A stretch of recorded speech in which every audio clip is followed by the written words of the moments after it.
Fala galera, beleza? Então nesse vídeo aqui eu vou passar algumas referências a respeito de teste de corte vamos dizer, nessas CNC laser aqui de diodo, mais especificamente com potência próxima do que seria os 5 watts, que são as mais, vamos dizer assim, as mais fraquinhas. Eu acho que tem mais fraco que isso, mas geralmente as mais fracas elas são 5 watts de potência. Aí eu vou passar aqui algumas impressões que já fique de referência também. O teste que eu estou fazendo aqui, que seria o teste de corte, é um teste que você tem que fazer no material que você vai trabalhar, tá ok?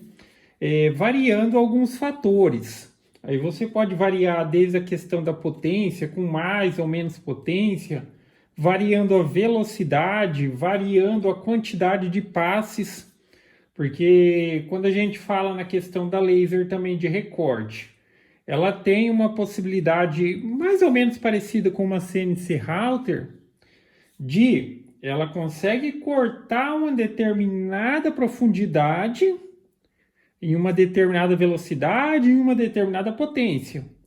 Se é um material mais espesso, eu repasso novamente ali. Só que daí fica a referência nesse aspecto, porque assim, o laser ele também tem um ponto focal, vamos dizer ali, o ótimo dele. O ótimo. E em algumas situações, chega num ponto que não vale a pena. O que eu estou querendo dizer? Que tipo assim, não necessariamente, se for um material mais grosso, você vai dar mais passos e vai conseguir cortar, tá? Muitas vezes você vai ter que descobrir qual que é a limitação do material também, para trabalhar dentro do que seria o ótimo. Então, dando um exemplo aqui, eu estou fazendo testes em MDF.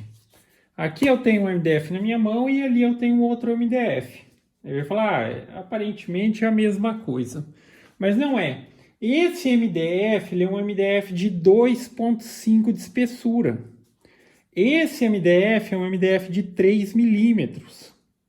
E pelos testes que eu fiz aqui, dentro do que eu estou dizendo nessa questão do ótimo, do foco de corte ótimo do laser, ele está limitado mais ou menos ali ao MDF de 2,5 milímetros, ok? Porque assim, chega um ponto que eu preciso dar muitas e muitas passadas, já não vale a pena, já não é interessante, está fugindo da capacidade do laser ali de realizar o processo com eficiência. Porque veja bem, o teste que eu realizei aqui, é o mesmo arquivo, só que tem essa diferença do material. Esse material é 2,5 milímetros, esse material aqui é 3. Então aqui eu fiz um bem simplesinho, até no outro vídeo depois eu mostro lá no programa como que programa o teste. Mas basicamente aqui teve variação de velocidade, então trabalhou com velocidade de 300, de 400 e de 500. E aqui variou também a quantidade de passes, daí eu trabalhei com 5 passes. Aqui está 6,5, mas ele deu 6 passes, né? 6 e 8. Mas observa que, enfim, só desconsidere isso daqui. Isso aqui foi de um outro teste. Mas aqui na parte de trás, nenhum desses recortes, dessas combinações atravessou. Aqui o que quase passou aqui, se fizer muita força, provavelmente vai separar, foi esse. Mas, assim, o que acontece? No 3 milímetros, cara, ele acaba sempre ficando muito preso aqui pelo final aqui. E 8 passes já é uma coisa que não compensa. Poderia diminuir mais a velocidade para tentar cortar, sim, e tudo mais. Porém, o que acontece?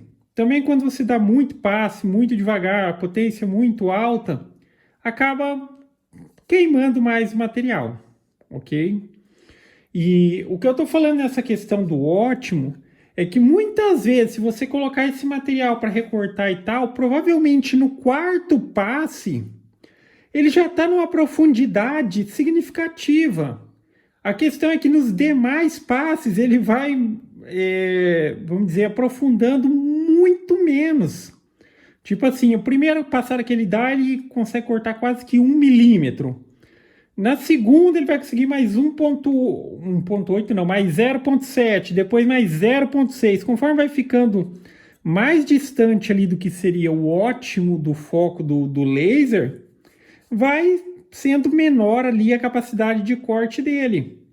Agora veja aqui, uma vez que também na questão que eu estou mencionando, às vezes adequar o material vai ser muito melhor.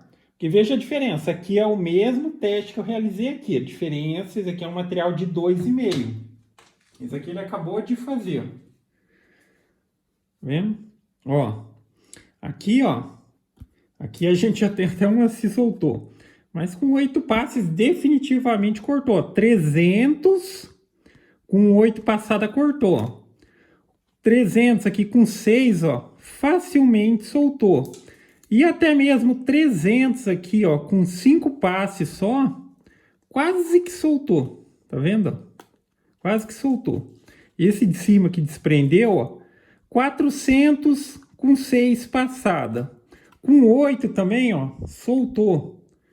E aqui, ó, o 500 com 8, ele se soltou. Mas aqui é aquele ponto que não vale a pena, porque você tem que ficar toda vez tirando as pecinhas forçadamente e ter que ficar dando acabamento, não vale a pena.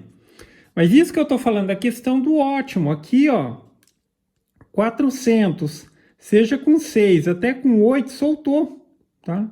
E a mesma coisa, 300, com 6 e com 8 também soltou. Aqui praticamente a pecinha ficou solta. Mas é isso, ok? Então considere essa situação. Porque, óbvio, eu nem recomendo para essa finalidade. Se você está pensando muito no aspecto, eu queria ter uma CNC laser para fazer recorte e tudo mais, eu acho que não vale a pena. Tá? Eu acho que não vale a pena nesse aspecto, que é um processo muito demorado. Mas se é só isso que você tem e você quer utilizar isso como um meio, muitas vezes a gente compra um equipamento que nem esse pensando em gerar renda. É possível, porque também, assim, a gente colocando a situação, é um equipamento que você coloca ele para trabalhar, deixa ele quieto ali, ele vai trabalhar. Você não precisa ficar nem tipo, tem que ficar perto do equipamento e tal, e tudo mais. Não precisa, o equipamento praticamente ele trabalha sozinho. Você deixa ele trabalhando, pode trabalhar por horas sem problema algum.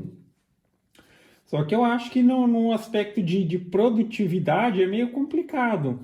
O que eu vejo assim muito que é muito interessante para uma laser simplesinha que nem essa aqui é o aspecto da personalização, para fazer gravação e tudo mais. Inclusive eu andei fazendo uns chaveirinhos e tudo mais. Aqui era só os testes que eu estava fazendo, mas o que eu fiz no processo? A parte do recorte eu fiz na CNC Router.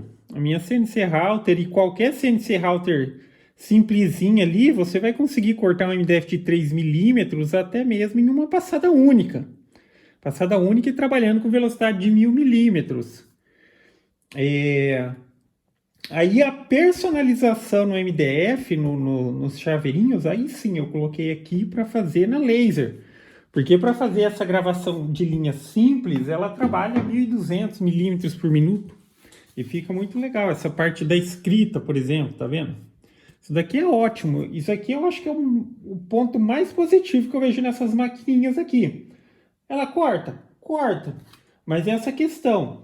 Eu acredito que essas de 5 watts, a melhor referência para MDF e tal, seria trabalhar com MDF de 2,5 milímetros. O 3, acredite, mas essa variaçãozinha ali mínima que tem entre... a gente está falando de 0,5 milímetros entre o 2,5 e o 3, já é aquela questão que você vai variando os fatores e não vai melhorando o resultado. Aí, enfim, Tem algumas dessas que elas são mais potentes, né? Eu acho que chega a ter até 10, 20, 30 watts. Só que aí tem toda aquela questão, o que é a potência real e a potência de fato ali, que vale para aspecto de funcional mesmo. Mas é isso, ok? Então, fica essa referência. Para MDF para MDF. Para laserzinha de 5 watts, se você está pensando em recortes, cara, vai ter que trabalhar com MDF de 2,5. Essa curva que eu mostrei aqui. A variação de o que vale a pena e o que não vale a pena. Aí num outro vídeo eu faço um vídeo mostrando como que faz o arquivinho aqui. Como que faz não, né? Na verdade lá ele já está pré-programado. Você só coloca os parâmetros que você quer testar e coloca a máquina para executar. Beleza?